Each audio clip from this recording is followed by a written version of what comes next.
हजारों आदमी धूप में खड़े हैं। इनका व्यवस्था का हमें नहीं पता था कि यहाँ भारतीय जनता पार्टी का तूफान आया हुआ है। हमें नहीं पता था मोदी जी के लिए सारा इलाका उठ के आ जाएगा, इसलिए मैं आपसे माफ़ी चाहता हूँ। आज ये हमारे मुख्यमंत्री जी, नायब सैनी जी, जो कि मैं एक चीज़ खुल के कहता हूँ, राजनीतिक लोगों में इनसे सज्जन, इनसे शरीफ आदमी हमने नहीं देखा। राजनीतिक आदमी और भी हैं, लेकिन हमने अपने जीवन में इनका शरीफ आदमी नहीं देखा। मंचा से हमारे सारे नेतागण, भाई कुलदीप जी, मेरे धर्मवीर जी, सुधा यादव जी, मेरे सारे मंत्री साथी और दूसरे भाइयों, आज मैं एक चीज़ को बताना चाहता हूँ।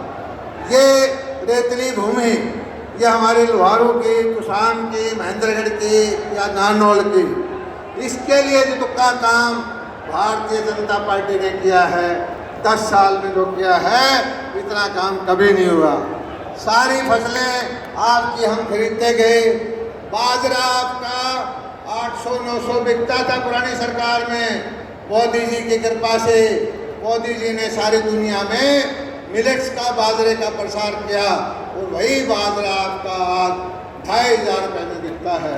मोदी जी जब विदेशी मेहमान आते हैं तो उनको बताते हैं कि आप बाजरे के केक खाओ, बाजरे के बिस्कुट खाओ।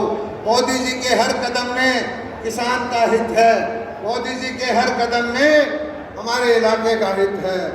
भाई धर्मवीर ने बताया, यहाँ लड़ाई है नहरी पानी की। पहले की सरकार में हमारा पानी कोई और खा जाता था, हमारे इलाके का पानी नहीं आता था। अब मैं धन्यवाद करता हूँ नायक जी का कि पानी का वजीर इसी इलाके में दिया है और इसीलिए हमें उम्मीद है कि दक्षिण हरियाणा का जो हक है उसको अब कोई खा नहीं पाएगा। दक्षिण हरियाणा महेंद्रगढ़ नारनौल की भूमि, आपको ध्यान करो 10 साल पहले आपकी नौकरी को, गरीब आदमी की नौकरी को, ये जो आज घूम रहे हैं कांग्रेस वालों के साथ, तो धौल कपड़िए घूम रहे थे, ये खा जाते थे। आप गरीब का मेरिट वाला बच्चा, गरीब का फर्स्ट डिवीजन वाला बच्चा रोता था, इनके नकली डिग्री वाले बच्चे नौकरी लगते थे। वही आदमी आज उनके साथ घूम रहे हैं, वही आदमी जो कहते हैं कि उनकी सरकार बनाओ, लेकिन गरीब को ये जो है हक मिला है। मुझे पूरा भरोसा है कि गरीब जो है इस बात को समझेगा। ये सैनिकों की भूमि है, वीरों की भूमि है। 2014 से पहले क्या होता था, कश्मीर के अंदर वर्दी में हमारे भाई, हमारे परिवार के लोग हथियार हाथ में, उनको पत्थर मारे जाते थे, उनको पत्थर मारे जाते थे। लोग कहते थे कि धारा 370 समाप्त होगी तो खून की नदियाँ बह जाएगी। हमेशा बॉर्डर से फायरिंग होती रहती थी, गोलियां चलती रहती थी।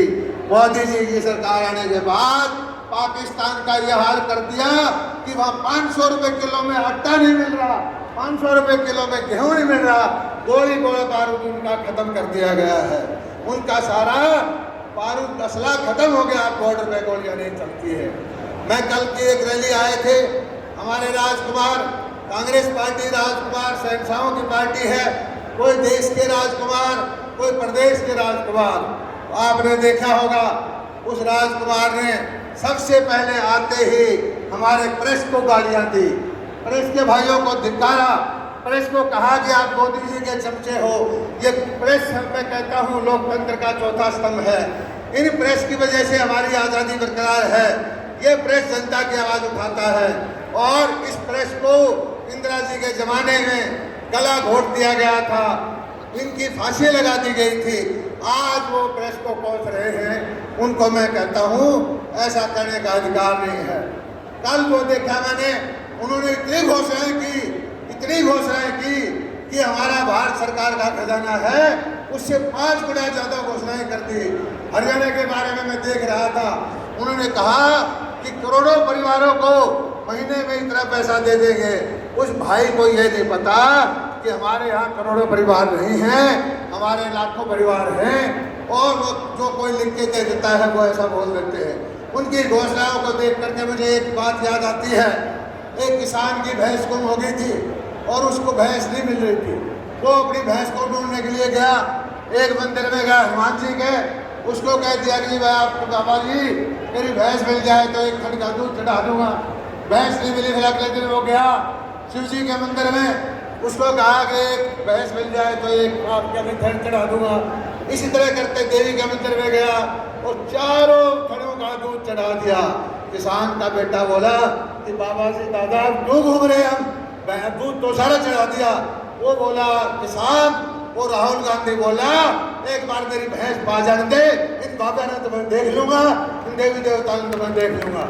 यही बात वो कर रहा है। वो कहता है कि भारत का जो खजाना है, भारत का जो बजट है 5 गुना मैं बता दूंगा। मुझे नहीं पता उसने पिछले जमाने की शासन था कहाँ खजाना छिपा रखा है, आकाश में, पाताल में, समुद्र में लूट के गए। लेकिन मैं एक चीज बताता हूँ, उसकी भावना वही है कि उसको एक बार कुर्सी मिल जाए तो वो कभी भी आपको आगे नहीं बढ़ने देगा, वही हाल पहले की तरह कर देगा। और लोगों एक चीज और कहना चाहता हूँ, दुनिया के अंदर आज संकट चल रहा है, कहीं युद्ध चल रहा है रूस का, यूक्रेन का, कहीं इजराइल का, हमास का, कहीं दूसरी तरह से। आज केंद्र में नेतृत्व चाहिए, अनुभवी नेतृत्व मोदी जी जैसा चाहिए। आज हमारा नेता मोदी की जरूरत है, देश को मोदी की जरूरत है। मैं तो एक ही चीज कहता हूँ, आज हमारे वो विश्व के सबसे लोकप्रिय नेता हमारे बीच में है। पाली की जनता, भिवानी की जनता, महेंद्रगढ़ की जनता इतना जय जयकार कर देना कि पूरे देश के इस छठे लोकसभा का, 5वें जो लोकसभा का चुनाव है, सारे देश में मैसेज आए कि बाबा जयराम दास की भूमि में बैठे लोग मोदी जी को पसंद करते हैं। और भाई मैं फिर हाथ जोड़ के प्रार्थना करता हूँ कि भाई धर्मवीर जी को पहले की तरह से लाखों वोटों से जिताएं। आपका बहुत बहुत धन्यवाद। जय हिंद, जय भारत।